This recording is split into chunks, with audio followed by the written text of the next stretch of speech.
ፍትሐ ነገሥት የሚያወራው ስለ ጾም ዋና ዓላማ ኃጢአትን ለማስተስረይ ድነትን ለማግኘት ነው የሚለው። በጾም ድነት የለም፣ በጾም ኃጢአት አይሰረይም።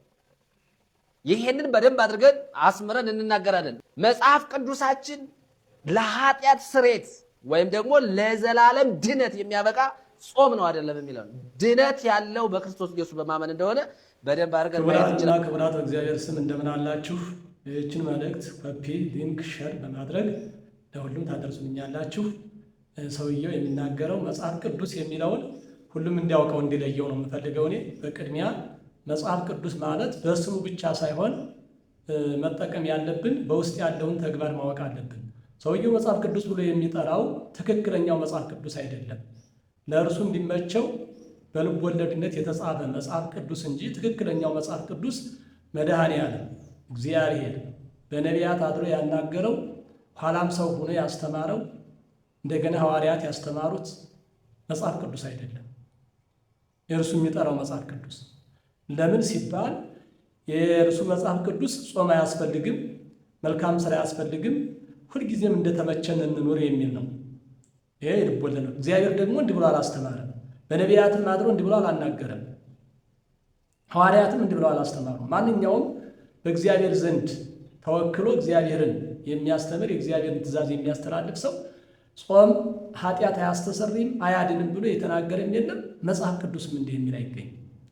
ለዚህ ነው መጽሐፍ ቅዱስን መለየት አለብን። ይሄ ዝም ብሎ ተቆነጻጽሮ በልብ ወለድ የወጣ መጽሐፍ ቅዱስ ነው እንዳንይዘው በስም ብቻ ሄደን። ለምን ሲባል መጽሐፍ ቅዱስ ስለ ጾም ነው የሚናገረው አይደል? በብዛት ስለ ጾም ኃጢአት እንደሚያስተሰርይ ከእግዚአብሔር ጋር እንደሚያገናኝ ድነት እንደሚያሰጥ ነው የሚነግረን መጽሐፍ ቅዱሳችን። ለዚህም እንደ መረጃ ያህል ኢዩኤል ምዕራፍ 2 ቁጥር 12 ላይ ራሱ እግዚአብሔር በነቢዩ በኢዩኤል ላይ አድሮ እንዲህ ሲል ተናግሯል። ይቤ እግዚአብሔር አምላክነ ተመየጡ ሀቤ በኩሉ ልብክሙ በጾም ወበጸሎት፣ በፍጹም ልቡናችሁ ሁናችሁ በጾም በጸሎት ወደ እኔ ተመለሱ ነው ያለው እግዚአብሔር። ወደ እኔ ተመለሱ በምን? በጾም። ያለ ጾም እግዚአብሔር ማግኘት ስለማይቻል። ለዚህም ነው ዳንኤል ደግሞ ምዕራፍ 9 ቁጥር 3 ላይ ፈጣሪ እግዚአብሔርን በይቅርታ በቸርነት እፈልገው ዘንድ በጾም በጸሎት ፊቴን ወደ እግዚአብሔር መለስኩኛል። በምን? በጾም። ያለ ጾም እግዚአብሔር ማግኘት አይቻልምና ሲል ነው። ኃጢአት ማስተስረይ አይቻልምና እግዚአብሔር የሚገኘው በጾም በጸሎት ነው። ከዚህ ኃጢአት ይሰረይለታል፣ ይድናል ማለት ነው። ስለዚህ ያለ ጾም እግዚአብሔር ማግኘት አይቻልም። ወደ ሐዲሱ ስንመጣም ለብዙ መጥቀስ ይቻላል። ወደ ሐዲሱ ስንመጣም ራሱ መድኃኔዓለም ሲያስተምር ኢየሱስ ክርስቶስ ምንድን ነው ያለ? ማቴዎስ ምዕራፍ 17 ቁጥር 21 ላይ ወዝንቱ ዘመድ ይወፅእ ዘእንበለ በጾም ወበጸሎት፣ ይሄ አብሯችሁ የኖረ ሰይጣን የሚወጣላችሁ ክፉ የሚያሰራችሁ ኃጢአት የሚያሰራችሁ ሰይጣን የሚወጣላችሁ በጾም በጸሎት ነው እና ያለ ጾም ያለ ጸሎት መውጣት አይችልም ብሎ እግዚአብሔር መጾም መጸለይ እንዳለብን በጾም እግዚአብሔርን እንደምናገኘው በጾም ሰይጣንን እንደምናስወጣው ጾም ኃጢአትን እንደሚያስተሰርይ ራሱ መድኃኔዓለም አስተማረ።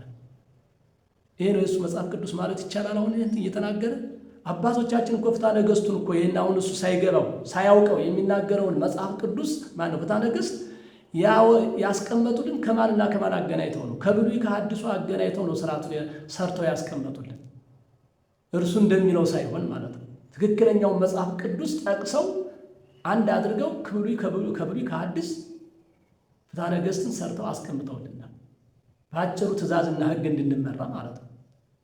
ይሄ ነው። ይሄንን ሳያውቀው ቢቀላብድ የማን ቃል ነው የሚደርስበት? ጳውሎስ በፊልጵስዩስ ፊልጵስዩስ ማለት ነው ምዕራፍ 3 ቁጥር 19 ላይ የተናገረው ኃይለ ቃል ነው ለዚህ ሰው የሚገባው ማለት ነው። የእሱ መጽሐፍ ቅዱስ የሚያዘው እንደዚህ ያለ ጳውሎስ የተናገረባቸዋል። በእነዚህ ሰዎች ምን ብለዋል? ፊልጵስዩስ 3:19 ላይ እለ ዳህሪቶሙ ለሕርትምና እለ ከርሶሙ ያመልኩ ወሐሳሮሙ ወክብሮሙ ሐሳሮሙ እለ የልዩ ዘውስተ ምድር፣ እንደነዚህ ያሉ ሰዎች ነው ያለው ቅዱስ ጳውሎስ። ጾም የማይጾሙ እግዚአብሔርን በጾም በጸሎት የማይለምኑ ሰዎች አምላካቸው ሆዳቸው ነው። 24 ሰዓት ሙሉ ለሆዳቸው ብቻ ነው የሚያስቡት። እነዚህ ማነው አምላካቸው አለ? አምላካቸው ማለት ሆዳቸው ነው። የሚያስቡትም ምድራዊ ነገር ብቻ ነው። ምድራዊ ነገር ነው። ክብራቸው ውርደት ነው። መጨረሻቸውም ጥፋት ነው ብሎ እንደነዚህ ላሉ ሰዎች ነው ቅዱስ ጳውሎስ የተናገረባቸው ማለት ነው። ይሄ ቃል እያለ መጽሐፍ ቅዱስ ሲል አለማፈሩ ግን በጣም ይገርማል። ለማንኛውም ሰዎች እንዳይወናበዱ እንዳይሳሳቱ ለሁሉም ሸር አድርጋለሁ።